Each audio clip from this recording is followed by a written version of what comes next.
કપાવ્યા હતા મારા કાકા એટલે અહીંયા આઈસર લાવ્યા હતા લાકડા ભરવા હતું.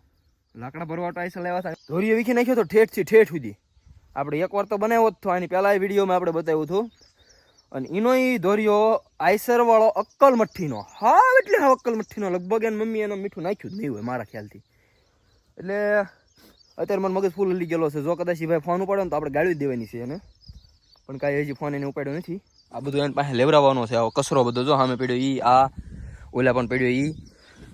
એટલે લાઇટ આવી ગઈ છે ક્યારની, અને મારે જો આખો પરસેવો રેબ જેબ થઈ ગયો. આમ જોઈ લો તમે એકવાર, પરસેવો આખો રેબ જેબ થઈ ગયો ને એટલે થોડોક મગજ ગરમ થઈ ગયો. બાકી કાંઈ વાંધો નથી, ક્યારેક ક્યારેક એવું થવું જોઈએ. એટલે આપણે વધારે કાંઈ હવે વાતને વિરામ દેતા થોડું ઘણું આગળ વધીએ કામ ને, કેમ કે લાઇટ આવી ગઈ છે, 1:30 વાગે લાઇટ વહી જવાની છે. એટલે ગમે એ કરો તમે, સમજો ધોરીઓ કરો, હાલો આપણે શું સારા પાવાના છે. મોટા થઈ ગયા હો ભાઈ, ઓલ ફેર પાતો તરત હાવ નાના એવા હતા એમને. કાંઈ વાંધો નહીં, હાલો આપણે વિવેકને આગળ મામા આગળ આવે છે વાળીએ, ત્યાર પાછા આપણે એની પાસે